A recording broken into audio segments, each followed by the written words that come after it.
Hello, I'm Trevor and I'm the New Generation Connection volunteer from Kansas. Today I'll be discussing the history of recreational boating. All content in this video was found from formulaboats.com. First, I'll start with the 1950s. In the 1950s, the boating industry boomed, like many other industries after the war. To give some perspective on how just big the boom was, in 1950, the boating industry reported there were just under 450 registered motorboats in use. By 1959, the industry was selling that many boats in just 1 year. Challenge for the boating industry became keeping up with consumer demand from a workforce and supply standpoint. Up until now, hulls had been made of wood or metal. Now fiberglass hulls have become more common. Volvo released the first stern drive of its kind, known as the Aquamatic. Boats continued to evolve throughout this decade. The first initiative of boating safety standards also began with the first meeting of the American Boat and Yacht Council with a mission to develop and make available recommended practices of engineering standards for improving and promoting the design, construction, and maintenance of small craft concerning their safety. Now we'll go to the 1960s. Despite a dip in the economy at the end of the 1950s, the January of 1960 issue of the boating industry cites boating as the nation's top family sport. Boat engines continued to improve. Shortly after Volvo's introduction of the Aquamatic, Mercury introduced Merc Cruiser. Modern versions of both these engines are part of many boats today. Here began a competition for market share that continues to this day. Honda built the first mass-produced four-stroke engine. Innovation continued as Ski Nautique introduced the boat-trailer combo. Now we'll enter into the 1970s. In the 1970s, believe it or not, the world record for the fastest boat was set at 317.58 miles per hour and is still yet to be broken.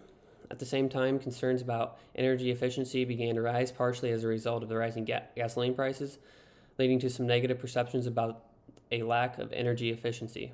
Perhaps as a result of the focus on energy efficiency, a new, smaller watercraft known as a Kawasaki jet ski entered the market and became the first commercially successful personal watercraft. Two important industry associations were created.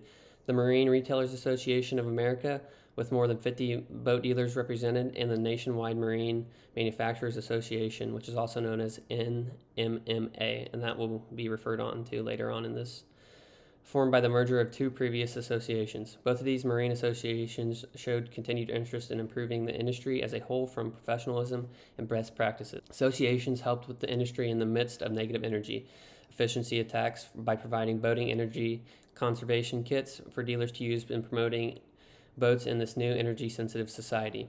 So now we'll jump into the 1980s. In the 1980s, energy prices didn't get any better. In fact, they continued to rise in the early 1980s. Unemployment and inflation were also high, leading to a challenging economy for recreational boating. The federal government only made things worse when the Department of Energy discussed a new initiative to save gasoline, and they wanted to ban weekend boating. The financial hit to the industry translated to cuts and mergers. Chrysler sold its boat manufacturing division, while Sea Ray and Bayliner merged, with Brunswick becoming the world's largest boat engine manufacturer. Fortunately, it wasn't all bad. Volvo created new products as well as an independent subsidiary dedicated to the cause, Volvo Penta. Yamaha became a big player in the outboard market. Mercury introduced a cutting-edge technology, and this cutting-edge technology was electric fuel injection. Now we'll jump to the 1980s. In the 1980s, despite the few silver linings to the state of the industry in the 1980s, the impact was devastating. Estimates showed that the price of boats being cut in half. Sales were even worse. According to the Marine Retailers Association of America, of the boats sold with a price tag of over $100,000, sales dropped 77%. And the federal government introduced a luxury tax in the early 1990s that was later repealed in 1993. The end of this decade found the boating industry climbing back slowly but surely from a significant hit. The jet boat market began to surge and jobs began to return to the United States.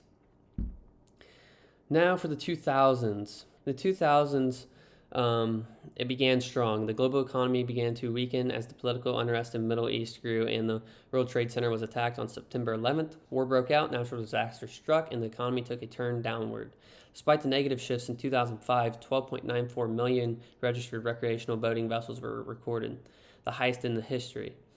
Unfortunately, the early downward spiral at the beginning of the decade only led to more suffering for the economy in the late 2000s, and it had quite the impact on the boating industry. Consumer spending plummeted and unnecessary spending was cut. As a result, boat manufacturers, dealers struggled. At one point, the boating industry estimates that possibly 40% of all the United States dealers closed their doors. Now for where we're at now. Today it is clear to see how far evolution of history of boating has brought us. The 2016 recreational boating participation study showed that an estimated 142 million Americans went boating in 2016. That's 36% of households in the United States. The average age of an individual has the first boating experience of 12 years old. We've come a long way from the early history of recreational boating when it was meant for kings and society's elite. The industry continues to grow and shows no sign of stopping. In 2017, 11.96 million recreational boating vessels were registered in the United States, higher than the previous 3 years. The total value of recreational boats sold in the United States had a new record of almost $4 billion. The NMMA has projected that the industry growth will continue through 2018, and so here we are in 2022, and the industry is still booming and inventory short. So that's all I got for today. Thanks for watching. Make sure you follow Generation Connection social media and be on the lookout for our next videos to be shared in our partner elderly care facilities.